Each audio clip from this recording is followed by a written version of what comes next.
ನಮಸ್ಕಾರ. ಆರೋಗ್ಯವೇ ಭಾಗ್ಯ ಕಾರ್ಯಕ್ರಮಕ್ಕೆ ಸ್ವಾಗತ. ನಾನು ಸಿಂಚನ. ಒತ್ತಡದ ಜೀವನ ಮತ್ತು ಬದಲಾಗ್ತಾ ಇರೋ ಜೀವನ ಶೈಲಿಯಿಂದ ಜನರಿಗೆ ನೂರಾರು ಸಮಸ್ಯೆಗಳು ಕಾಡ್ತಾನೆ ಇರುತ್ತವೆ. ಅದರಲ್ಲೂ ಇತ್ತೀಚಿನ ದಿನಗಳಲ್ಲಿ PCOD ಹಾಗೂ ಫೈಬ್ರಾಯ್ಡ್ ಸಮಸ್ಯೆ ಹೆಚ್ಚಾಗ್ತಾ ಇದೆ. ಇನ್ನು ಈ PCOD ಹಾಗೂ ಫೈಬ್ರಾಯ್ಡ್ ಸಮಸ್ಯೆ ಅಂದ್ರೇನು, ಇದು ಯಾವ ರೀತಿ ಕಾಣಿಸಿಕೊಳ್ಳುತ್ತೆ, ಈ ಸಮಸ್ಯೆ ಕಾಣಿಸಿಕೊಂಡ ಮೇಲೆ ಹೋಮಿಯೋಪತಿನಲ್ಲಿ ಚಿಕಿತ್ಸೆ ಹೇಗೆ, ನಮ್ಮ ಆಹಾರ ಪದ್ಧತಿ ಹೇಗಿರಬೇಕು, ಲೈಫ್ ಸ್ಟೈಲ್ ಮಾಡಿಫಿಕೇಶನ್ ಯಾವ ರೀತಿ ಮಾಡ್ಕೊಳ್ಬೇಕು, ಇದೆಲ್ಲದರ ಕುರಿತು ತಿಳಿಸಿಕೊಡಲು ನಮ್ಮ ಜೊತೆ ಇದ್ದಾರೆ ಹೋಮಿಯೋಕೇರ್ ಇಂಟರ್ನ್ಯಾಷನಲ್ನ ವೈದ್ಯರಾಗಿರುವಂತಹ ಡಾಕ್ಟರ್ ಸ್ನೇಹ ಅವರು. ಬನ್ನಿ ಅವ್ರನ್ನ ಕಾರ್ಯಕ್ರಮಕ್ಕೆ ವೆಲ್ಕಮ್ ಮಾಡೋಣ. Hello doctor, welcome to the show. ನಮಸ್ತೆ. ಎಸ್ ಡಾಕ್ಟರ್, ಇವತ್ತು ನಾವು ಈ PCOD ಹಾಗೂ ಫೈಬ್ರಾಯ್ಡ್ ಸಮಸ್ಯೆ ಬಗ್ಗೆ ಮಾತಾಡ್ತಾ ಇದ್ದೀವಿ. ಅದರಲ್ಲೂ ಇತ್ತೀಚಿನ ದಿನಗಳಲ್ಲಿ ಈ PCOD ಅನ್ನೋದು ತುಂಬಾನೇ ಕಾಮನ್ ಆಗಿಬಿಟ್ಟಿದೆ. ಸೊ ಮೊದಲಿಗೆ ಈ PCOD ಅಂದ್ರೆ ಏನು ಡಾಕ್ಟರ್? ಬೇಸಿಕಲಿ PCOD ಅನ್ನೋದು ಹೆಣ್ಮಕ್ಳಲ್ಲಿ ಮಾತ್ರ ಕಂಡುಬರುವಂಥ ಒಂದು ಸಮಸ್ಯೆ ಆಗಿರುತ್ತೆ. ಈ ಅಂಡಾಶಯಗಳಿಗೆ ಸಂಬಂಧಪಟ್ಟದ್ದು. ಸಾಮಾನ್ಯ ಏನಾಗುತ್ತೆ ಅಂತಂದರೆ, ನ್ಯಾಚುರಲಿ ಒಂದು ಮೆನ್ಸ್ಟ್ರುವಲ್ ಸೈಕಲಲ್ಲಿ ಹೆಲ್ದಿ ಮತ್ತು ಒಂದು ಮ್ಯಾಚೂರ್ಡ್ ಮೊಟ್ಟೆಗಳ ಬಿಡುಗಡೆ ಆಗುವಂಥ ಕ್ರಿಯೆ ಏನು ಓಲ್ಯೂಷನ್ ಇದೆ, ಆ ಕ್ರಿಯೆ ಅನ್ನೋದು ಸರಿಯಾಗಿ ನಡೆದೇ ಏನಾಗುತ್ತೆ, ಈ ಮೊಟ್ಟೆಗಳು ಚಿಕ್ಕ ಹಂತದಲ್ಲೇ ಉಡ್ಕೊಂಡು ಅಲ್ಲೇ ಒಂದು ಓರೀಸಲ್ಲಿ ಟ್ರ್ಯಾಪ್ ಹಾಕಿ ನಿಂತ್ಕೊಳ್ಳುವಂಥ ಒಂದೇನು ಅಪಿಯರೆನ್ಸ್ ಇದೆ, ಆ ಕಂಡೀಷನನ್ನು ನಾವು ಪಾಲಿಸಿಸ್ಟಿಕ್ ಓರಿಯನ್ ಡಿಸೀಸ್ ಅಂತ ಕರಿತೀವಿ. ಜನರಲಿ ಹೆಂಗಾಗುತ್ತೆ, ಒಂದು ಋತುಚಕ್ರದಲ್ಲಿ ನಾವು ನೋಡುವಂಥದ್ದು ಏನಂದರೆ, ಎರಡು ಓರೀಸ್ ಇರುತ್ತೆ ಒಂದು ಹೆಣ್ಮಗುಗೆ. ಎರಡು ಓವರೀಸಲ್ಲೂ ಜೆನೆಟಿಕಲಿ ಪ್ರೀಫಿಕ್ಸ್ಡ್ ಇರುತ್ತೆ, ಅವರ ಒಂದು ರಿಪ್ರೊಡಕ್ಟಿವ್ ಲೈಫ್ಗೆ ಇಷ್ಟು ಮೊಟ್ಟೆಗಳು ಅಂತ. ಸೊ ಯಾವಾಗ ಅವರು ಋತುಮತಿ ಆಗ್ತಾರೆ, ಪ್ರತಿಯೊಂದು ಸೈಕಲಲ್ಲೂ ಐದರ್ ರೈಟ್ ಆರ್ ಲೆಫ್ಟ್ ಯಾವುದಾದ್ರೂ ಒಂದು ಕಡೆಯಿಂದ ಮೊಟ್ಟೆ ಬೆಳವಣಿಗೆ ಅನ್ನುವಂಥ ಕ್ರಿಯೆ ನಡೀತಾ ಇರುತ್ತೆ. ಅದು ಬಿಡುಗಡೆ ಆಗ್ತಿರುತ್ತೆ. ಆ ಮೊಟ್ಟೆಯಲ್ಲಿ ಒಂದು ಸೈಜು, ಒಂದು ಅದಕ್ಕೆ ಒಂದು ಇದು ಬರ್ತಾ ಇರಬೇಕು, quality. But major of the cases ಇತ್ತೀಚಿನ ದಿನದಲ್ಲಿ ಹಾರ್ಮೋನಲ್ ಇಶ್ಯೂಸಿಂದ ಏನಾಗುತ್ತೆ, PCOD ಸಮಸ್ಯೆಯಲ್ಲಿ ಬಂದಾಗ ಈ ಒಂದು ಕ್ರಿಯೆ ಏನಿದೆ ಅಲ್ಲ, ಒಂದು ಕರೆಕ್ಟಾಗಿ ಸೈಜ್ ಬರದೇ ಇರೋ ಇಮ್ಯಾಚೂರ್ ಎಗ್ಸ್ ಡೆವಲಪ್ ಆಗ್ಬೋದು, ಅಥವಾ ಏನು ಮ್ಯಾಚುರಿಟಿನೇ ಆಗದೆ ಇರುವಂತಹ ಅಂಡರ್ ಮ್ಯಾಚೂರ್ಡ್ ಎಂದು ಮೊಟ್ಟೆಗಳು ರಪ್ಚರ್ ಆಗುವಂಥದ್ದು. ಈ ಒಂದು ಕ್ರಿಯೆ ಏನಿದೆ, ಈ ಕಂಡೀಷನನ್ನು ನಾವು ಮೆಡಿಕಲಿ PCOD ಅಂತ ಹೇಳಿ ಕರೆಯೋದು. ಓಕೆ ಡಾಕ್ಟರ್, ಇನ್ನು ಈ PCOD ಸಮಸ್ಯೆ ಬರೋದಕ್ಕೆ ಕಾರಣಗಳೇನು ಅಂತ? ಬೇಸಿಕಲಿ ಇದು ಒಂದೇನಂದರೆ, ಈ ಮೆನ್ಸ್ಟ್ರುಯೇಷನ್ ಪ್ರಾಸೆಸ್ಗೆ ಮೇನ್ ನಮ್ಮ ಹೆಣ್ಮಕ್ಳ ದೇಹದಲ್ಲಿ ಏನಿರುತ್ತೆ, ಒಂದು ಹಾರ್ಮೋನಲ್ ಪ್ಯಾನಲ್ ಅನ್ನೋದಿರುತ್ತೆ. ಒಂದು 5 ಹಾರ್ಮೋನ್ಸ್ಗಳಿರುತ್ತೆ ಒಂದು ಹೆಣ್ಮಗು ಋತುಮತಿ ಆಗಲಿಕ್ಕೆ ಅನುಕೂಲ ಮಾಡುವಂಥದ್ದು. ಅಂದರೆ ಓರಿಯನ್ ಫಂಕ್ಷನ್ಸ್ನ ಮತ್ತು ಗರ್ಭಕೋಶದ ಫಂಕ್ಷನಾಲಿಟಿಯನ್ನು, ಮುಟ್ಟಿನ ಕ್ರಿಯೆಯನ್ನು, ಮೊಟ್ಟೆ ಬೆಳವಣಿಗೆ ಕ್ರಿಯೆಯನ್ನು, ಮತ್ತು ಅದರ ಜೊತೆಗೆ ಇವಾಗ ಪ್ರೆಗ್ನೆನ್ಸಿ ದ್ವಾರ ಆಗುವಂಥದ್ದು, ಪ್ರೆಗ್ನೆನ್ಸಿಯನ್ನು ಹ್ಯಾಂಡಲ್ ಮಾಡುವಂಥದ್ದು, ಈ ಥರ ಎಲ್ಲ ರೀತಿ ಒಂದು ಫಂಕ್ಷನಾಲಿಟಿಗೆ ಸಹಾಯ ಮಾಡುವಂಥ ಈ ಹಾರ್ಮೋನ್ಸ್ಗಳಲ್ಲಿ ಏನಾಗುತ್ತೆ, ಒಂದು ಬ್ಯಾಲೆನ್ಸ್ ಮೇಂಟೈನ್ ಇರಬೇಕು. But major of the cases ಇತ್ತೀಚಿನ ದಿನದಲ್ಲಿ ಏನಾಗ್ತಿದೆ ಅಂದರೆ, ಈ ಹಾರ್ಮೋನಲ್ ಬ್ಯಾಲೆನ್ಸ್ ಅನ್ನೋದು ಕರೆಕ್ಟಾಗಿಲ್ಲ. ಹಾರ್ಮೋನಲ್ ಇಂಬ್ಯಾಲೆನ್ಸ್ ಅನ್ನೋದು ಮೇನ್ ಕಾರಣ ಆಗ್ತಾ ಇದೆ PCOD ಸಿಚುವೇಶನ್ಸ್ ಅಥವಾ ಪ್ರಾಬ್ಲಮ್ಸ್ಗಳಿಗೆ ಬರಲಿಕ್ಕೆ ಒಂದಾದರೆ. ಇನ್ನು ಆ ಹಾರ್ಮೋನಲ್ ಇಂಬ್ಯಾಲೆನ್ಸ್ ಯಾಕೆ ಆಗ್ತಿದೆ ಅನ್ನೋದ್ರ ಹಿಂದೆ ಹಲವಾರು ಟ್ರಿಗರ್ ಫ್ಯಾಕ್ಟರ್ಸ್ ಇದೆ. ಸೊ ಅದರಲ್ಲಿ ಮೇನ್ ಟ್ರಿಗರಿಂಗ್ ಫ್ಯಾಕ್ಟರ್ ಅನ್ನೋದು ನಿಮ್ಮ ಒಂದು ಜೆನೆಟಿಕಲ್ ಪ್ರಿಡಿಸ್ಪೋಸಿಷನ್ ಅಂದರೆ ಮನೆಯಲ್ಲಿ ಬಯಾಲಜಿಕಲ್ ಪೇರೆಂಟ್ಸಿಗಿರ್ಬೋದು ಅಥವಾ ಸಿಬ್ಲಿಂಗ್ಸಿಗಿರ್ಬೋದು, ಆ ಥರ ಒಂದು ರಕ್ತ ಸಂಬಂಧದಲ್ಲಿ ಯಾರಲ್ಲಿ ಇದ್ದಾಗಲೂ ಅದು ಮತ್ತೆ ನೆಕ್ಸ್ಟ್ ಪಾಸ್ ಆನ್ ಆಗುತ್ತೆ. ಒಂದು ಸೆಕೆಂಡ್ಲಿ, ನಿಮಗೆ ಜೆನೆಟಿಕಲಿ ಇದ್ದರೆ ಮಾತ್ರ ನಿಮ್ಗೆ ಆಗುತ್ತೆ, ಅನುವಂಶವಾಗಿ ಮಾತ್ರ PCOD ಬರುತ್ತೆ ಅಲ್ಲ. ಹಲವಾರು ಜನರಲ್ಲಿ 90% ಆಫ್ ಕೇಸಸಲ್ಲಿ ನಾವು ನೋಡ್ತೀವಿ ಅದು ಅಕ್ವೈರ್ಡ್ ರೀಸನ್ ಕೂಡ ಇರುತ್ತೆ. ಅಕ್ವೈರ್ಡ್ ಅಂದರೆ ಓನ್ಲಿ ಆ ಪರ್ಟಿಕ್ಯುಲರ್ ಪರ್ಸನ್ಗೆ ಬಂದಿರುತ್ತೆ, ಇಂಡಿವಿಜುವಲಿಗೆ ಬಂದಿರುವಂಥದ್ದು. ಸೊ ಅವರಿಗೆ ಆಗುವಂಥ ಟ್ರಿಗರ್ ಫ್ಯಾಕ್ಟರ್ಸ್ಗಳು ಬಂದುಬಿಟ್ಟು ಮೇಜರ್ಲಿ ಅವರ ಒಂದು ಹಾರ್ಮೋನಲ್ ಇಂಬ್ಯಾಲೆನ್ಸಸ್ಗಳು ಕ್ರಿಯೇಟ್ ಆಗಲಿಕ್ಕೆ ಟ್ರಿಗರ್ ಫ್ಯಾಕ್ಟರ್ಸ್ ಬಂದುಬಿಟ್ಟು ಒಂದು ಲೈಫ್ ಸ್ಟೈಲ್ ಇಶ್ಯೂಸು. ಲೈಫ್ ಸ್ಟೈಲಲ್ಲಿ ಮೇನ್ ಬರುವಂಥದ್ದು ಅವರ ಒಂದು ಸ್ಲೀಪ್ ಪ್ಯಾಟರ್ನ್ ಆಗಿರಬಹುದು, ಅವರ ಒಂದು ಆಹಾರ ಪದ್ಧತಿ ಆಗಿರ್ಬೋದು, ದೇಹದ ಒಂದು ವೇಟ್ ಆಗಿರ್ಬೋದು, ತುಂಬ ದಪ್ಪನಾಗಿರುವಂಥದ್ದು, ಒಬ್ಯಾಸಿಟಿ ಇದ್ದಿರ್ಬೋದು, ಬೇರೆ ಹಾರ್ಮೋನ್ ಪ್ರಾಬ್ಲಮ್ಸ್ಗಳು, ಈಗ thyroid, hypo or hyper thyroid ಇದ್ದಿರ್ಬೋದು, ಆರ್ ಅದರ್ ಹೆಲ್ತ್ ಇಶ್ಯೂಸು. ಕೆಲವೊಂದು ನಾವು ನೋಡ್ತೀವಿ ಆಟೋಇಮ್ಯೂನ್ ಡಿಸೀಸಸ್ ಇರ್ತವೆ, ಈ ಒಂದು ರುಮೆಟಾಯ್ಡ್ ಕಂಡೀಷನ್ಸ್ ಆಗಿರ್ಬೋದು, ಲಪಸ್ ಕಂಡೀಷನ್ಸ್ಗಳಾಗಿರ್ಬೋದು, ಸೋರಿಯಾಟಿಕ್ ಕಂಡೀಷನ್ಸ್ಗಳು ಅರ್ಲಿ ಏಜಸ್ಸಲ್ಲಿ ಬರ್ತಾ ಇದೆ. ಇವನ್ ಹೆಣ್ಮಕ್ಳಲ್ಲೂ ನಾವು ನೋಡ್ತೀವಿ. ಸೊ ಹಾಗೆ ಯಾವಾಗ ಅವ್ರು ತುಂಬ ಡೆಬಿಲಿಟೇಟಿಂಗ್ ಡಿಸೀಸಸ್ ಜೊತೆ ಬಳಲ್ತಾರೆ, ಅಂಥ ಸಂದರ್ಭದಲ್ಲಿ ಏನಾಗುತ್ತೆ ಅಂದರೆ, ಅವರ ಇಮ್ಯುನಿಟಿಯಲ್ಲಿ ಹಲವಾರು ರೀತಿಯಾದಂಥ ಏರ್ಪೇರ್ ಆದಾಗ ಸಹಜವಾಗಿ ಹೆಣ್ಮಕ್ಳಲ್ಲಿ ಹಾರ್ಮೋನಲ್ ಡಿಸ್ಟರ್ಬೆನ್ಸಸ್ ಅನ್ನೋದು ಕ್ರಿಯೇಟ್ ಆಗಲಿಕ್ಕೆ ಒಂದು ಕಾರಣ ಆಗುತ್ತೆ. ಜೊತೆಗೆ ತುಂಬ ಅನಿಮಿಕ್ ಇದ್ದರೆ, ತುಂಬ ಜನ ನಾವು ನೋಡ್ತೀವಿ ಹೆಣ್ಮಕ್ಳಲ್ಲಿ ಒಂದು ಹಿಮೋಗ್ಲೋಬಿನ್ ಲೆವೆಲ್ಸು ಮೋರ್ ದೆನ್ 9 ಹೋಗೋದೇ ತುಂಬ ಕಷ್ಟ. So most of the females anaemic ಇರ್ತಾರೆ. ಅದರಲ್ಲೂ ಐರನ್ ಡೆಫಿಷಿಯನ್ಸಿ ಅನಿಮಿಯಾಸ್ ಕಾಮನ್ಲಿ ಏನಾಗುತ್ತೆ ಅಂದರೆ ಮುಟ್ಟಿನಲ್ಲಿ ಏರ್ಪೇರ್ ಆಗಲಿಕ್ಕೆ ಕಾರಣ ಆಗುತ್ತೆ, ಅಥವಾ ಜನರಲೈಸ್ಡ್ ಹೆಲ್ತ್ ಇಂಪ್ಯಾಕ್ಟ್ ಆದಾಗಲೂ ಕೂಡ ಹಾರ್ಮೋನಲ್ ಇಂಬ್ಯಾಲೆನ್ಸಸ್ ಆಗುವಂಥದ್ದು, plus other medicinal impacts. So for example ಈಗ ಡ್ರಗ್ಸ್ ಆ ಥರದ್ದು ಯೂಸ್ ಮಾಡಿದಾಗ, ಅಥವಾ ತುಂಬ ಈ ಸ್ಮೋಕಿಂಗ್ ಹ್ಯಾಬಿಟ್ಸ್ಗಳು ಅಥವಾ ಆಲ್ಕೋಹಾಲ್ ಇಂಟೇಕ್ ತಗೊಳ್ಳುವಂಥದ್ದು, ಕೆಲವೊಂದು ಸತಿ ನಾವು ನೋಡ್ತೀವಿ ಆಂಟಿ ಡಿಪ್ರೆಸೆಂಟ್ಸ್ಗಳು ಯೂಸ್ ಮಾಡ್ತಾರೆ, ಆಂಗ್ಸೋಲೈಟಿಕ್ಸ್ಗಳನ್ನ ಯೂಸ್ ಮಾಡ್ತಾರೆ, ಸ್ಲೀಪಿಂಗ್ ಪಿಲ್ಸ್ಗಳನ್ನ ಯೂಸ್ ಮಾಡ್ತಾರೆ. ಸೊ ಈ ಥರ ತುಂಬ ಮೆಡಿಸಿನ್ಸ್ಗಳನ್ನು ಬೇರೆ ರೀತಿ ತಗೊಂಡಾಗ ಅವುಗಳು ಏನು ಮಾಡುತ್ತೆ, ಹಾರ್ಮೋನ್ಸ್ಗಳ ಡಿಸ್ಟರ್ಬೆನ್ಸ್ ಆಗಲಿಕ್ಕೂ ಕೂಡ ಕಾರಣ ಆಗುತ್ತೆ. ಸೊ ಓವರಾಲ್ ಫಿಸಿಕಲ್ ಹೆಲ್ತ್ಗಳ ಕಾರಣ ಆಗಿರ್ಬೋದು, ಎನ್ವೈರ್ಮೆಂಟಲ್ ರೀಸನ್ಸ್ ಆಗ್ಬೋದು, ಲೈಫ್ ಸ್ಟೈಲ್ ಇಶ್ಯೂಸು, ಫುಡ್ ಫ್ಯಾಕ್ಟರ್ಸ್ಗಳಾಗಿರ್ಬೋದು, ತುಂಬ ಪ್ಯಾಕ್ಡ್ ಫುಡ್, ಜಂಕ್ ಫುಡ್, ಈ ಥರದ ಆಹಾರಗಳು ತಗೊಂಡಾಗ ಕೂಡ ಹಲವಾರು ರೀತಿ ಹಾರ್ಮೋನಲ್ ಇಶ್ಯೂಸ್ ಬರಲಿಕ್ಕೆ ಅವಕಾಶ ಇರುತ್ತೆ. So in total these are all contributing factors. So tendency ಅನ್ನೋದು ಹೆಣ್ಮಕ್ಳಲ್ಲಿ ಕೆಲವೊಂದು ಸತಿ ಇವನ್ ಮಾನಸಿಕವಾಗಿ ಕೂಡ ಮಾತ್ರ ಬರಲಿಕ್ಕೆ ಸಾಧ್ಯ ಇದೆ. ಇನ್ ಕೇಸ್ ಮನಸ್ಥಿತಿಯಲ್ಲಿ ಆಲ್ರೆಡಿ ಸ್ಟ್ರೆಸ್ ಫ್ಯಾಕ್ಟರ್ಸ್ ಇದೆ, ಇಫ್ ದ ಒಂದು ಕಂಟಿನ್ಯೂಸ್ಲಿ ಅವರು ಏನೋ ಅಪ್ಸೆಟ್ ಇರ್ತಾರೆ, ಡಿಸಪಾಯಿಂಟೆಡ್ ಇರ್ತಾರೆ, ಲಾಂಗ್ ಸಸ್ಟೈನ್ ನೆಗೆಟಿವ್ ಎಮೋಷನ್ಸ್ ಕೂಡ ಏನು ಮಾಡುತ್ತೆ ಅಂದರೆ ಹಾರ್ಮೋನಲ್ ಇಂಬ್ಯಾಲೆನ್ಸಸ್ಗಳಾಗೋಕ್ಕೆ ಕಾರಣ ಆಗುತ್ತೆ. ಸೊ ಯಾವಾಗ ಹಾರ್ಮೋನ್ ಇಂಬ್ಯಾಲೆನ್ಸ್ ಆಗುತ್ತೆ, ಓವರಿಯನ್ ಫಂಕ್ಷನ್ ಸರಿಯಾಗೋದಿಲ್ಲ. ಓವರಿಯನ್ ಫಂಕ್ಷನ್ ಸರಿಯಾಗಿಲ್ಲ ಅಂದಾಗ ಮುಟ್ಟಿನ ಕ್ರಿಯೆ ವ್ಯತ್ಯಾಸ ಆಗುವಂಥದ್ದು, ಮೊಟ್ಟೆ ಬೆಳವಣಿಗೆ ಆಗದೆ ಸಿಸ್ಟ್ಗಳಾಗುವಂಥ ಒಂದು ಸಂಪೂರ್ಣ ಒಂದೇನು ಪ್ಯಾಟರ್ನ್ ಇದೆ, ಇದನ್ನು ನಾವು PCOD ಅಂತ ಹೇಳಿ ಕರೆಯೋದು. ಓಕೆ ಡಾಕ್ಟರ್, ಇನ್ನು ಈ PCOD ಸಮಸ್ಯೆಯ ಲಕ್ಷಣಗಳೇನು ಅಂತ, ಸಿಂಟಮ್ಸ್?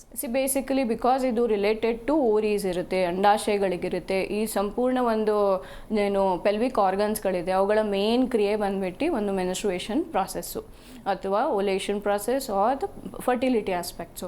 ಸೊ ಮೇಜರ್ಲಿ ಈ ಒಂದು ಫಂಕ್ಷನ್ಸ್ಗಳಲ್ಲಿ ನಾವು ಸಮಸ್ಯೆಯನ್ನು ನೋಡ್ತೀವಿ. ಸೊ ತುಂಬ ಜನ ಹೆಣ್ಮಕ್ಳಲ್ಲಿ ಏನೀಗ 1 ವರ್ಷಕ್ಕೆ 12 ಸೈಕಲ್ ಅನ್ನೋದು ಕಾಮನ್ ಪ್ಯಾಟರ್ನ್, 10ರಿಂದ 12. ಬಟ್ ಎಟ್ ಟೈಮ್ಸ್ ಏನಾಗುತ್ತೆ, ಈ ಪ್ಯಾಟರ್ನ್ ಉಳ್ಕೊಳ್ಳದೆ ಒಂದು ಕರೆಕ್ಟಾಗಿ ಮುಟ್ಟು ಬರಬಹುದು ಅಥವಾ ಬರದೇ ಇರುವಂಥದ್ದು, ಒಂದು ತಿಂಗಳು ಬಿಟ್ಟು 3 ತಿಂಗಳು ಬಿಟ್ಟು ಈ ಥರ ಮುಟ್ಟೆ ಬರದೇ ಇರುವಂಥ ಪರಿಸ್ಥಿತಿ ಆಗ್ಬೋದು. Irregular or delayed cycles. Cycle irregular ಪ್ಯಾಟರ್ನ ಜೊತೆಗೆ ಬ್ಲೀಡಿಂಗ್ನ ಪ್ಯಾಟರ್ನ್ ಕೂಡ, ಕೆಲವೊಬ್ಬರಲ್ಲಿ ಬ್ಲೀಡಿಂಗ್ ಒಂದು ಸ್ಪಾಟ್ ಆಗುತ್ತೆ, ಮಧ್ಯೆ ಡಿಸ್ಚಾರ್ಜ್ ಹಾಕೊಂಡು ಹೋಗುತ್ತೆ. ಇನ್ನು ಕೆಲವೊಬ್ಬರಲ್ಲಿ ಏನಾಗುತ್ತೆ ಅಂದರೆ, ಒಮ್ಮೆ ಮೆನ್ಸ್ಟ್ರುಯೇಷನ್ ಬ್ಲೀಡಿಂಗ್ ಸ್ಟಾರ್ಟ್ ಆಯಿತು ಅಂದರೆ next it continues for more than week or 2 week, at times for a ಮಂತ್ವರೆಗೂ ಕೂಡ ಸ್ಟಾಪೇಜ್ ಮೆಡಿಸಿನ್ಸ್ ಕೊಡುವಂಥ ಸಂದರ್ಭ ಬರೋವರೆಗೂ ಮುಂದುವರಿಯುವಂಥದ್ದು. So heavy ಬ್ಲೀಡಿಂಗ್ಗಳಾಗುವಂಥದ್ದು. ಎಷ್ಟೋ ಜನ ಹೆಣ್ಮಕ್ಳಲ್ಲಿ ನಾವು ನೋಡ್ತೀವಿ, ಮೆನ್ಸ್ಟ್ರುವಲ್ ಪ್ಯಾಟರ್ನು ಅದರ ಒಂದು ಫ್ರೀಕ್ವೆನ್ಸಿ ವೇರಿಯೇಷನ್ನ ಜೊತೆಗೆ ತುಂಬ ಜನ ಹೆಣ್ಮಕ್ಳಲ್ಲಿ ದೈಹಿಕವಾಗಿ ಕೆಲವೊಂದು ಚೇಂಜಸ್ ಬರುತ್ತೆ. ಸೊ ಹಾರ್ಮೋನಲ್ ಇಂಬ್ಯಾಲೆನ್ಸಸ್ ಆದಾಗ ಸಹಜವಾಗಿ ಜನರಲಿ ಈಸ್ಟ್ರೋಜನ್, ಪ್ರೊಜೆಸ್ಟ್ರಾನ್ಸ್ ಇವುಗಳ ವೇರಿಯೇಷನ್ ಆಗಿರ್ಬೋದು, ಆ ಥರದ್ದಾದಾಗ ಅಥವಾ ಟೆಸ್ಟೋಸ್ಟೆರಾನ್ ಲೆವೆಲ್ಸ್ ಜಾಸ್ತಿ ಆಗುತ್ತೆ ಅಂದಾಗ ಏನಾಗುತ್ತೆ, ದೇಹದ ಮೇಲೆ ಅನ್ವಾಂಟೆಡ್ ಹೇರ್ ಗ್ರೋತ್ ಕಾಣುವಂಥದ್ದು. ಸೊ ಅದು ನಿಮಗೆ ನೋಡ್ತೀರಾ, ಎಷ್ಟೋ ಜನ ಹೆಣ್ಮಕ್ಳಲ್ಲಿ ನಾವು ನೋಡ್ತೀವಿ ಲಿಪ್ಸ್ನ ಮೇಲ್ಭಾಗದಲ್ಲಿ ಅಥವಾ ಈ ಚೀಕ್ಸ್ ಮೇಲೆ ಆಗಿರ್ಬೋದು ಬಾಡಿ ಹೇರ್ ಜಾಸ್ತಿ ಆಗುವಂಥದ್ದು. ಸೊ ಈ ಪ್ಯಾಟರ್ನನ್ನು ನಾವು ಮೆಡಿಕಲಿ ಹಿರ್ಸುಟಿಸಮ್ ಅಂತೀವಿ. ಸಹಜವಾಗಿ PCOD ಆದಾಗ ಏನಾಗುತ್ತೆ ಅಂದರೆ, ಹೆಣ್ಮಕ್ಳಲ್ಲಿ ಟೆಸ್ಟೋಸ್ಟೆರಾನ್ ಅಂಶ ಅಥವಾ ಎಂಡ್ರೋಜನ್ನ ಅಂಶ ಅವಶ್ಯಕತೆಗಿನ ಜಾಸ್ತಿ ಆದಾಗ ಈ ರೀತಿಯಾದಂಥ ಒಂದು ಕೂದಲಿನ ಒಂದು ಬೆಳವಣಿಗೆ ಆಗುವಂಥದ್ದು. ಜೊತೆಗೆ ಹೆಣ್ಮಕ್ಳ ಚರ್ಮದ ಆರೋಗ್ಯದಲ್ಲಿ ಐದರ್ ಆಯಿಲಿ ಆರ್ ಡ್ರೈ ಸ್ಕಿನ್ ಆಗುವಂಥದ್ದು.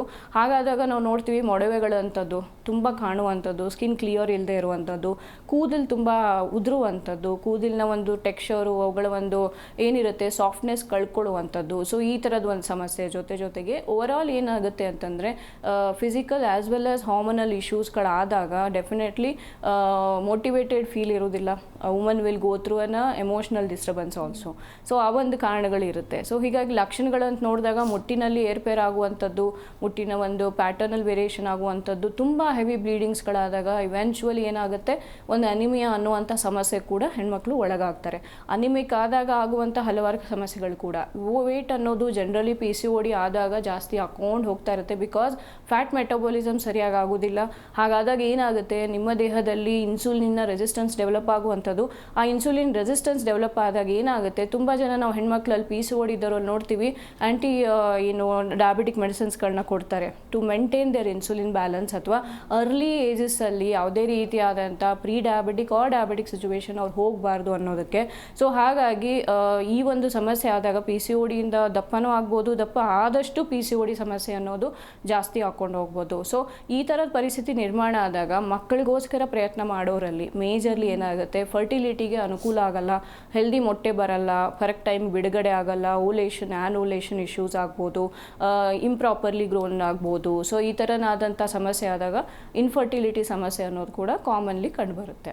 ಓಕೆ ಡಾಕ್ಟರ್, ಇನ್ನು ಈ PCODಗಿಂತ ಫೈಬ್ರಾಯ್ಡ್ಸ್ ಇನ್ನು ಡೇಂಜರಸ್ ಅಂತ ಹೇಳ್ತಾರೆ. ಸೊ ಈ ಫೈಬ್ರಾಯ್ಡ್ ಸಮಸ್ಯೆ ಅಂದ್ರೆ ಏನು ಅಂತ?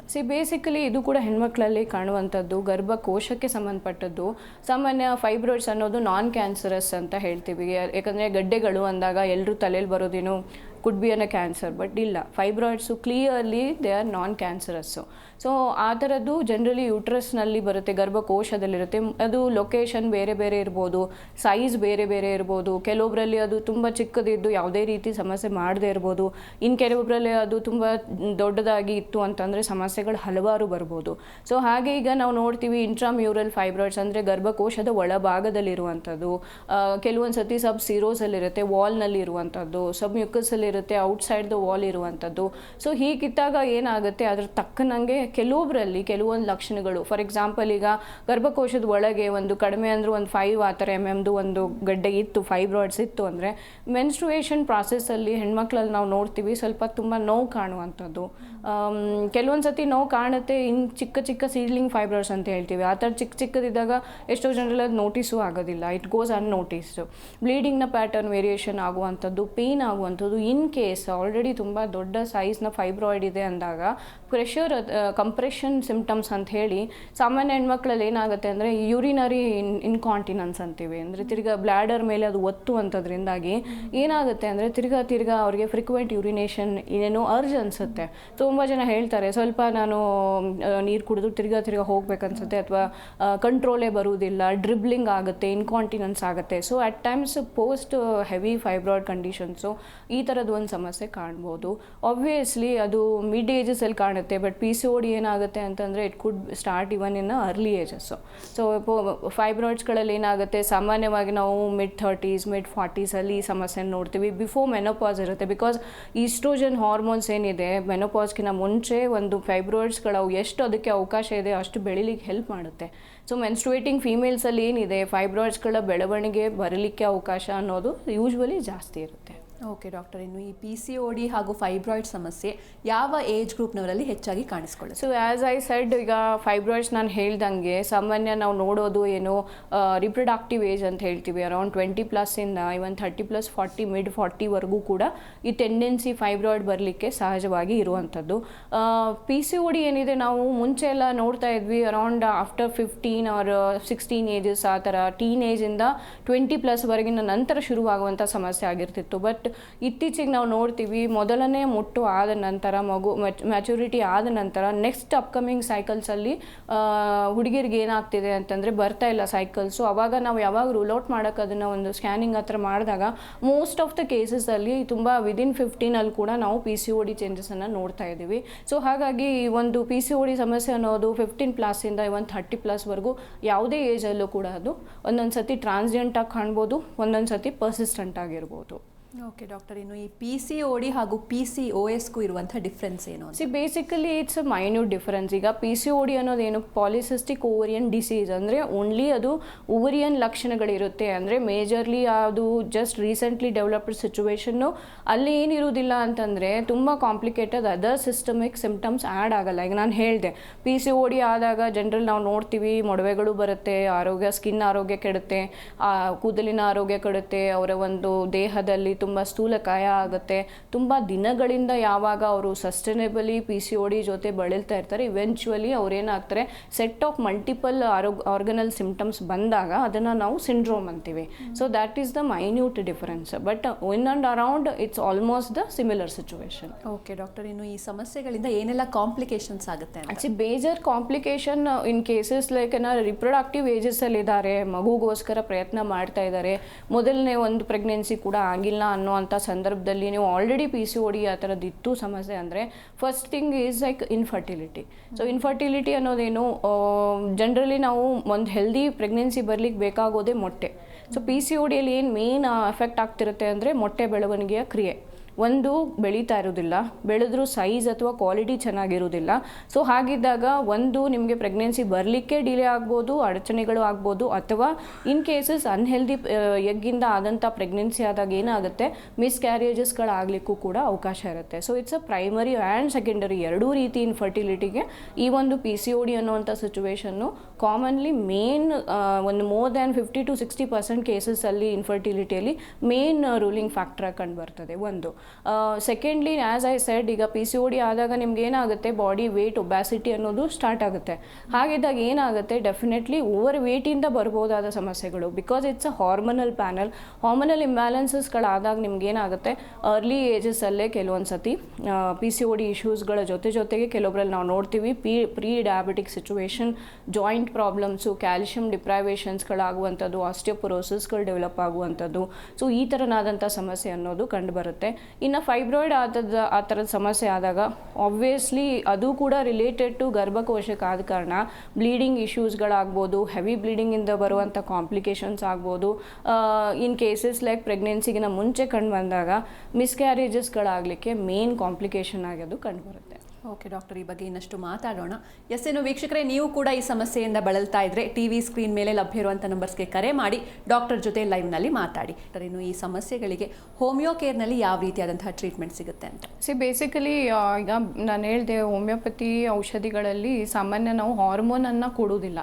ಜನರಲಿ ಏನಾಗುತ್ತೆ, PCOD ಕೇಸಸಲ್ಲಿ ಎಲ್ಲರೂ ಟ್ರೀಟ್ಮೆಂಟ್ಗೆ ಅಂತ ಕ್ಲಾಸಿಕಲಿ ಹೋದಾಗ ಕನ್ವೆನ್ಷನಲ್ ಮೆಡಿಸಿನ್ಸಲ್ಲಿ ಏನಿರುತ್ತೆ ಅಂದರೆ ಹಾರ್ಮೋನಲ್ ಥೆರಪಿ ಅಂತ ಬರುತ್ತೆ. And that is a best what they can afford. But ನಮ್ಮ ಹೋಮಿಯೋಪತಿಲಿ ಏನಿರುತ್ತೆ ಅಂತಂದರೆ, ಯಾಕೆ ಒಂದು ಪರ್ಸನ್ಗೆ, ಈಗ PCOD ಅನ್ನೋದು ಬರೀ ಒಂದು ಪರ್ಸನಿಗಿಲ್ಲ, ಒಂದೊಂದು ಕಾಯಿಲೆಗಳು ಒಂದೊಂದು ಪರ್ಸನ್ನಲ್ಲಿ ಒಂದೊಂದು ಪ್ಯಾಟರ್ನ್ ಜೊತೆ ಬರುತ್ತೆ. ಈಗ ಕೆಲವೊಬ್ಬರಲ್ಲಿ ನಾವು ನೋಡ್ತೀವಿ, ಪ್ರತಿ PCOD ಇರೋರಲ್ಲೂ ಎಲ್ಲ ಲಕ್ಷಣಗಳಿರೋದಿಲ್ಲ. ಕೆಲವೊಂದು ಸತಿ ಕೆಲವೊಬ್ರಿಗೆ ಏನಿರುತ್ತೆ, ಸಿಸ್ಟಿಕ್ ಚೇಂಜಸ್ ಆದರೂ ಕೂಡ ಮೆನ್ಸ್ಟ್ರುಯೇಷನ್ ಆನ್ ಡಾಟ್ ಬರ್ತಾ ಇರುತ್ತೆ, ಟೈಮಿಗೆ ಬರುತ್ತೆ. ಬಟ್ ದೆನ್ ಅವರಲ್ಲಿ ಏನಾಗ್ತಿರುತ್ತೆ, ಸಿಸ್ಟ್ ಇರೋ ಕಾರಣಕ್ಕೆ ಮೊಟ್ಟೆ ಬೆಳವಣಿಗೆ ಸಮಸ್ಯೆ ಆಗ್ತಾ ಇರುತ್ತೆ. ಸೊ ಜನರಲಿ ಈ ಸಿಚುವೇಶನ್ ನಾವು ಪ್ರೈಮರಿ ಇನ್ಫರ್ಟಿಲಿಟಿ ಫೇಸ್ ಮಾಡೋರಲ್ಲಿ ನೋಡ್ತೀವಿ. ಸೊ ಹಾಗಿದ್ದಾಗ ಅವರ ಒಂದು ಪರಿಸ್ಥಿತಿಗೆ ತಕ್ಕನಾಗೆ ಯಾಕೆ ಅವರಲ್ಲಿ ಈ ಥರದ ಒಂದು ಸಮಸ್ಯೆ ಇದೆ, ಹೋಮಿಯೋಪತಿಲಿ ಮೇನ್ ನಾವು ನೋಡೋದೇ person as in mentally, physically ಅವರ ಒಂದು ಟೋಟಲ್ ಕಾನ್ಸ್ಟಿಟ್ಯೂಷನಲ್ ಮೇಕಪ್ ಅಂತ ಹೇಳ್ತೀವಿ.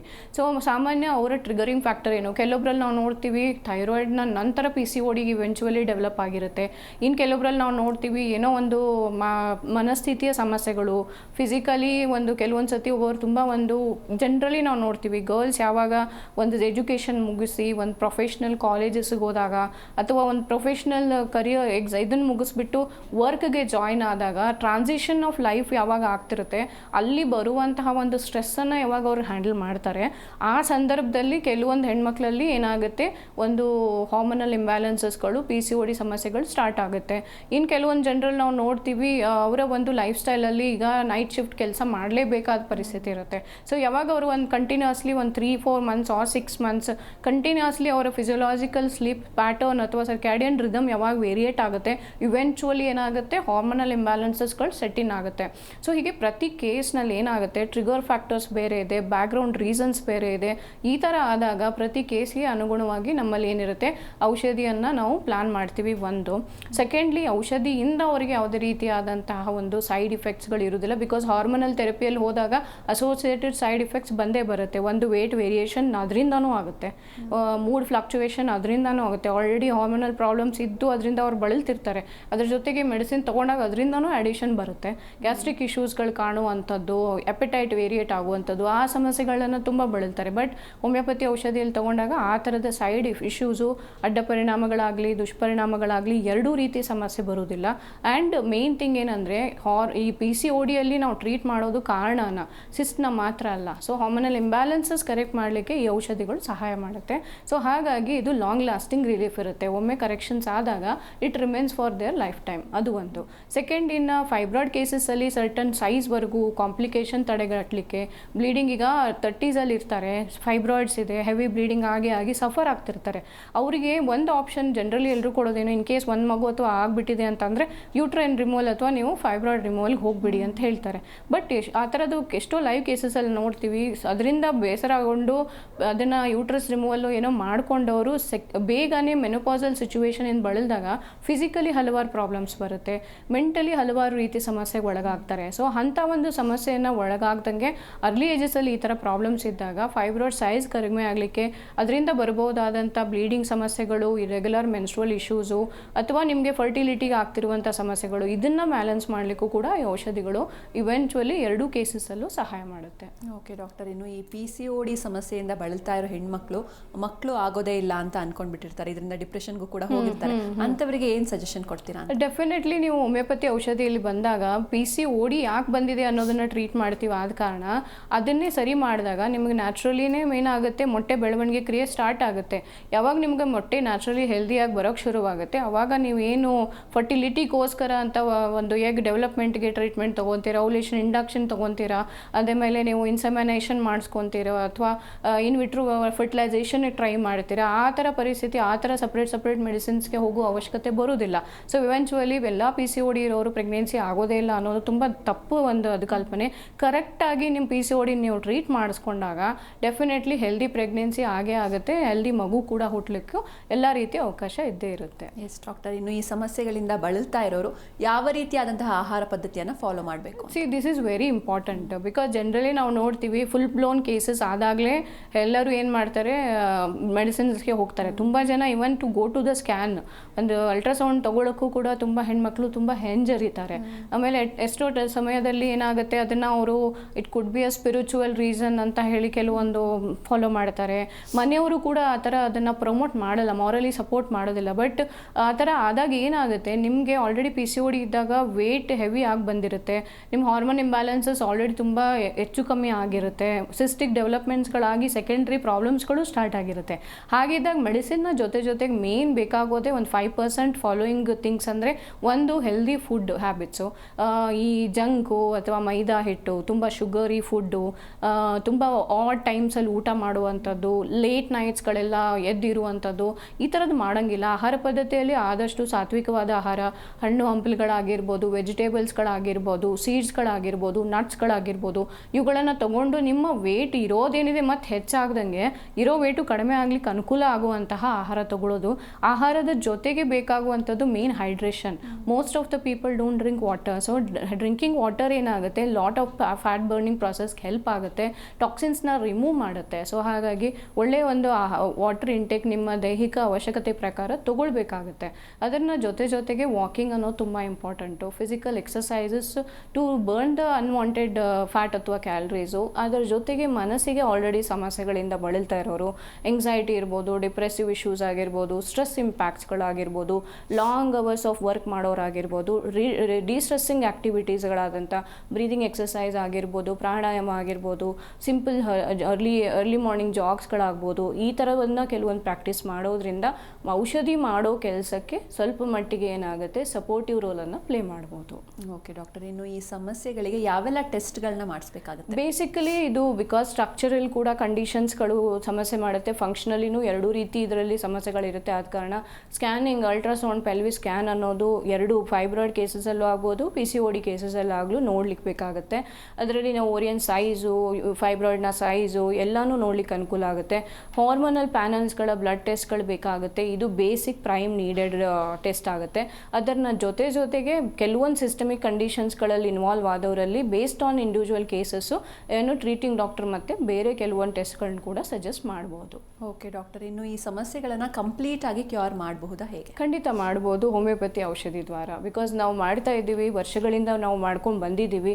ತುಂಬ ಜನ ಈ ಥರ ಸಮಸ್ಯೆಗಳಿಂದ ಸಂಪೂರ್ಣವಾಗಿ ಗುಣ ಆಗಿದ್ದಾರೆ, ಯಾವುದೇ ರೀತಿ ಕಾಂಪ್ಲಿಕೇಶನ್ಸ್ಗೂ ಒಳಗಾಗಿಲ್ಲ. ಸೊ ಹಾಗಾಗಿ ಹೋಮಿಯೋಪತಿ ಔಷಧಿಯಲ್ಲಿ ಡೆಫಿನೆಟ್ಲಿ ಒಳ್ಳೆ ರೀತಿಯ ಅವಕಾಶ ಇದೆ ಲಾಂಗ್ ಲಾಸ್ಟಿಂಗ್ ರಿಲೀಫಿಗೆ. ಓಕೆ ಡಾಕ್ಟರ್, ಇನ್ನು ಈ ಸಮಸ್ಯೆಗೆ ಆಲ್ರೆಡಿ ಬೇರೆ ಕಡೆ ಟ್ರೀಟ್ಮೆಂಟ್ ತಗೊಳ್ತಾ ಇರ್ತಾರೆ, ಅಂಥವರು ಈ ಹೋಮಿಯೋಪತಿ ಟ್ರೀಟ್ಮೆಂಟ್ಗೆ ಶಿಫ್ಟ್ ಆಗಬಹುದಾ? ಖಂಡಿತವಾಗ್ಲೂ ಆಗ್ಬೋದು. ಸ್ವಿಚ್ ಆನ್ ಆಗ್ಲಿಕ್ಕೆ ಯಾವುದು ಸಮಸ್ಯೆ ಇರಲ್ಲ. ಬಿಕಾಸ್ ಅವ್ರು ತಗೊಳ್ತಾ ಇರುವಂಥದ್ದು ಜನರಲ್ ಹಾರ್ಮೋನಲ್ ಥೆರಪಿ ಇರುತ್ತೆ. ಅದನ್ನು ನೀವು ಸ್ಟಾಪ್ ಮಾಡಿಕೊಂಡು ಆರಾಮಾಗಿ ಸ್ವಿಚ್ ಆನ್ ಆಗ್ಲಿಕ್ಕೆ ಅವಕಾಶ ಇರುತ್ತೆ. ಆ ಥರದ್ದು ಬಂದಾಗ ಅವರನ್ನು ಯಾವ ರೀತಿಯಾಗಿ ಹೋಮಿಯೋಪತಿ ಔಷಧಿ ಜೊತೆಗೆ ಹ್ಯಾಂಡಲ್ ಮಾಡಬೇಕು ಅನ್ನೋದು ಆಲ್ರೆಡಿ ಇಂಡಿವಿಜುವಲಿ ನಾವು ಏನಿರುತ್ತೆ ಅದು ಡಾಕ್ಟರ್ಸ್ಗೆ ಎಕ್ಸ್ಪರ್ಟೀಸ್ ಇದ್ದೇ ಇರುತ್ತೆ. So we can definitely handle those cases. Yes doctor, ಇನ್ನು ಈ ಸಮಸ್ಯೆಯಲ್ಲಿ ರಿಅಕರೆನ್ಸ್ ರೇಟ್ ಎಷ್ಟಿರುತ್ತೆ ಅಂತ? Definitely it is there based on their other conditions. For example, ಈಗ ಏನಾದರೂ ಹೋಮಿಯೋಪತಿ ಔಷಧಿ ಜೊತೆಗೆ ನೀವು ಟ್ರೀಟ್ಮೆಂಟ್ ತೊಗೊಂಡು ಹಾರ್ಮೋನ್ಸ್ ಎಲ್ಲ ಸರಿ ಮಾಡ್ಕೊಂಡಿದ್ದೀರಾ, ನಿಮ್ಮ ಕಾಸಿಟಿವ್ ಫ್ಯಾಕ್ಟರ್ನೂ ಸರಿ ಮಾಡಿದ್ದೀರಾ, ನಿಮ್ಮ ಒಂದು ಏನು ಎಫೆಕ್ಟ್ ಬಂದಿದೆ ಅದನ್ನು ಕರೆಕ್ಟ್ ಮಾಡ್ಕೊಂಡಿದ್ದೀರಾ ಅಂದರೆ ರಿಕರೆನ್ಸಿ ಚಾನ್ಸಸ್ಸು ಕಡಿಮೆ ಇರುತ್ತೆ. But over all as per of the disease factor ನೋಡಿದ್ರೆ ಎಮೋಷ್ನಲ್ ಕಾಸಸ್ಗಳು, ಫಾರ್ ಎಕ್ಸಾಂಪಲ್ ಸಡನ್ ಶಾಕು ಅಥವಾ ಏನಾದರೂ ಅವರಿಗೆ ಡೆಬಿಲಿಟೇಟಿಂಗ್ ಕಂಡೀಷನ್ಸ್ಗಳು, ಕ್ಯಾನ್ಸರಸ್ ಕಂಡೀಷನ್ಸ್ ಆಗಿರ್ಬೋದು, ಈ ಥರದ್ದು ಏನಾದರೂ ಅವರು ಡೆವಲಪ್ ಆದಾಗ ಪಾಸಿಬಿಲಿಟಿ ಇರ್ಬೋದು. ಬಿಟ್ಟರೆ ಹೋಮಿಯೋಪತಿ ದ್ವಾರ ತೊಗೊಂಡಾಗ ಚಾನ್ಸಸ್ ಕಮ್ಮಿ. ಬಟ್ ಹಾರ್ಮೋನಲ್ ಥೆರಪಿಯಲ್ಲಿ ಏನಾಗುತ್ತೆ, ಬಿಕಾಸ್ ಅವ್ರು ತಗೊಳ್ಳೋದು ಒಂದು ಪರ್ಟಿಕ್ಯುಲರ್ ಪೀರಿಯಡ್ ಇರುತ್ತೆ, ಮತ್ತೆ ವಾಪಸ್ ಫ್ಯೂ ಮಂತ್ಸ್ನ ನಾರ್ಮಲ್ಸಿ ಆಗಿ ಮತ್ತೆ ರಿಕವರ್ ಆಗಲಿಕ್ಕೆ ಅವಕಾಶ ಇರುತ್ತೆ. ಬಿಕಾಸ್ ಟೆಂಡೆನ್ಸಿನ ಬ್ಲಾಕ್ ಮಾಡಲ್ಲ ಔಷಧಿಗಳು, ಓನ್ಲಿ ಅದು ಬಂದಿರುವಂಥ ಸಮಸ್ಯೆನ ಆ ಮೂಮೆಂಟಿಗೆ ಹೆಲ್ಪ್ ಮಾಡಿರುತ್ತೆ. ಸೊ ಹಾಗಾಗಿ if did follow homeopathy medicines for hormonal problems or the fibroid or PCOD, recurrency chances ತುಂಬ ಕಡಿಮೆ ಇರುತ್ತೆ. ಎಸ್ ಡಾಕ್ಟರ್, ಇನ್ನು ಈ ಸಮಸ್ಯೆಗಳಿಂದ ದೂರ ಇರಬೇಕು ಅಂದರೆ ನಮ್ಮ ಲೈಫ್ ಸ್ಟೈಲ್ ಮಾಡಿಫಿಕೇಶನ್ ಯಾವ ರೀತಿ ಮಾಡ್ಕೊಳ್ಬೇಕು? As such as I told, ನೀವು ಹೇಳ್ದಂಗೆ ನಾನು ಈ ಲೈಫ್ ಸ್ಟೈಲ್ ಅನ್ನೋದು ಹೇಳಿದೆ. ಬಟ್ ಎಷ್ಟೋ ಜನರಲ್ಲಿ ನಾವು ನೋಡ್ತೀವಿ sleep pattern main, because food ಎಲ್ಲರೂ ಫಾಲೋ ಮಾಡ್ತಾ ಇದ್ದಾರೆ. ಈ ನಡುವೆ ಸ್ವಲ್ಪ ಸಲಾಡ್ಸ್ ತೊಗೊಳ್ತಾರೆ, ಪ್ರೋಟೀನ್ ತೊಗೊಳ್ತಾರೆ, ವಿಟಮಿನ್ಸು ಮಿನರಲ್ಸ್ಗಳನ್ನ ಬ್ಯಾಲೆನ್ಸ್ ಮಾಡ್ಕೊತಾರೆ, ಹೈಡ್ರೇಷನ್ನು ಚೆನ್ನಾಗಿ ಮಾಡ್ಕೊತಾರೆ. ಬಟ್ ಎಲ್ಲಿ ಹಿಟ್ ಆಗುತ್ತೆ ಅಂದರೆ ನಿದ್ರೆ. ಬಿಕಾಸ್ ಸ್ಲೀಪ್ ಅನ್ನೋದು ಏನಿದೆ, ನಾವು ಅದೊಂದು ರೀತಿ ನಮ್ಮ ರಿಚಾರ್ಜ್ ಮೆಕ್ಯಾನಿಸಮ್. ಈಗ ಹೆಂಗೆ ನೀವು ಹೋಲ್ ಡೇ ನಿಮ್ಮ ಮೊಬೈಲ್ನ ಯೂಸ್ ಮಾಡ್ತೀರಾ, by end of the day you put it for charging. Same way ಒಂದು ಬಾಡಿಯಲ್ಲಿ ಏನಿದೆ ತನ್ನದೇ ಆದ ಡಿಟಾಕ್ಸ್ ಮೆಕ್ಯಾನಿಸಮ್ ಇದೆ. ಸೊ ಅದು ರಾತ್ರಿ ಒಂದು ಅರೌಂಡ್ 11 ಒಳಗಡೆ ನೀವು ಮಲಗಿದಾಗ, ಅರೌಂಡ್ 6 o'clock ನೀವು ಎದ್ದಾಗ ನಿಮ್ಮ ದೇಹದಲ್ಲಿ ನಡಿಬೇಕಾದ ಹಲವಾರು ನ್ಯಾಚುರಲ್ ಡಿಟಾಕ್ಸ್ ಮೆಕ್ಯಾನಿಸಮ್ಸ್ ಚೆನ್ನಾಗಿ ನಡೀತು ಅಂದರೆ ನಿಮ್ಮ ದೇಹದಲ್ಲಿ ಆಗ್ಬೋದಾದ ಗ್ಯಾಸ್ಟ್ರಿಕ್ ಇಶ್ಯೂಸ್ಗಳಾಗ್ಬೋದು, ಇಂಬ್ಯಾಲೆನ್ಸಸ್ ಆಫ್ ಹಾರ್ಮೋನ್ಸ್ ಆಗ್ಬೋದು, ಬ್ಲಡ್ ಗ್ಲೂಕೋಸ್ ಮೆಕ್ಯಾನಿಸಮ್ ಇಶ್ಯೂಸ್ ಆಗ್ಬೋದು, ಕೊಲೆಸ್ಟ್ರಾಲ್ ಇಶ್ಯೂಸ್ ಆಗ್ಬೋದು, ಆಮೇಲೆ ಡೆಫಿಷಿಯನ್ಸಿ ಫ್ಯಾಕ್ಟರ್ಸ್ ಆಗ್ಬೋದು. ಇವುಗಳನ್ನು ನೀವು ತಡೆಗಟ್ಬೋದು. ಯಾವಾಗ ನಿಮ್ಮ ಓವರ್ ಆಲ್ ಕೋರ್ ಹೆಲ್ತ್ ಅನ್ನೋದು ಬ್ಯಾಲೆನ್ಸ್ಡ್ ಇರುತ್ತೆ, ಅವಾಗ ಈ ಥರ ಹಾರ್ಮೋನಲ್ ಸಮಸ್ಯೆಗಳಿಗೆ ನೀವು ಲಾಂಗ್ ಟರ್ಮ್ ಬಳಲಿದಾಗ ಅಥವಾ fertility issues in long term ಬಳಲಿದಾಗ ಔಷಧಿಗಳನ್ನು ನೀವು ತೊಗೊಂಡಾಗ ಏನಾಗುತ್ತೆ, ಸಹಾಯ ನಿಮ್ಮ ದೇಹದಿಂದ ಬರಲಿಕ್ಕೂ ಅವಕಾಶ ಬೇಕಾಗುತ್ತೆ. ಸೊ ಹಾಗಾಗಿ ಪ್ರಾಪರ್ ಸ್ಲೀಪ್ ಪ್ಯಾಟರ್ನ್ ತುಂಬ ಇಂಪಾರ್ಟೆಂಟ್ ಆಗುತ್ತೆ. ಸೊ ಹಾಗಾಗಿ ಅದನ್ನು ಪ್ರಾಕ್ಟೀಸ್ ಮಾಡೋದು ಒಳ್ಳೆ ಹೆಲ್ಪ್ ಆಗುತ್ತೆ. ಓಕೆ ಡಾಕ್ಟರ್, ಎಸ್ ಇನ್ನು ಇಷ್ಟು ಹೊತ್ತು ಸಾಕಷ್ಟು ಮಾಹಿತಿಯನ್ನು ನೀಡಿದ್ರಿ. Thank you so much. Okay, ನಮಸ್ತೆ. ಎಸ್, ನೋಡಿದ್ರಲ್ವಾ ವೀಕ್ಷಕರೇ, ಇವತ್ತಿನ ಸಂಚಿಕೆಯಲ್ಲಿ PCOD ಹಾಗೂ ಫೈಬ್ರಾಯ್ಡ್ ಕುರಿತಾಗಿ ಬಹಳಷ್ಟು ಮಾಹಿತಿಯನ್ನು ತಿಳ್ಕೊಂಡ್ವಿ. ಇನ್ನು ನೀವು ಕೂಡ ಈ ಸಮಸ್ಯೆಗಳಿಂದ ಬಳಲ್ತಾ ಇದ್ರೆ TV ಸ್ಕ್ರೀನ್ ಮೇಲೆ ಲಭ್ಯ ಇರುವಂಥ ನಂಬರ್ಸ್ಗೆ ಕರೆ ಮಾಡಬಹುದು, ಡಾಕ್ಟರ್ ಜೊತೆ ನೇರವಾಗಿ ಮಾತಾಡಬಹುದು, ಭೇಟಿಯಾಗಬಹುದು, ಜೊತೆಗೆ ನಿಮ್ಮ ಸಮಸ್ಯೆಗೆ ತಕ್ಕ ಪರಿಹಾರವನ್ನು ಕಂಡುಕೊಳ್ಬಹುದು ಅಂತ ಹೇಳ್ತಾ ನೋಡ್ತಾ ಇರಿ ಜಿ ಕನ್ನಡ ನ್ಯೂಸ್. ಸತ್ಯವೇ ಸುದ್ದಿಯ ಜೀವಾಳ. ವಾಸಿಯಾಗದ ಆರೋಗ್ಯ ಸಮಸ್ಯೆ ನಿಮ್ಮನ್ನ ಕಾಡ್ತಿದೆಯಾ? ಹಾಗಿದ್ರೆ ಚಿಂತೆ ಬಿಡಿ, ನಮ್ಮ ಹೋಮಿಯೋ ಕೇರ್ಗೆ ಬನ್ನಿ. ಹೋಮಿಯೋ ಕೇರ್ ಇಂಟರ್ನ್ಯಾಷನಲ್ ಹಲವು ಆರೋಗ್ಯ ಸಮಸ್ಯೆಗಳಿಗೆ ಸಿಗಲಿದೆ ಸೂಕ್ತ ಪರಿಹಾರ. ನೇರ ಭೇಟಿಗೆ ಸಂಪರ್ಕಿಸಿ 9550 00 1133 1800 10 81 212.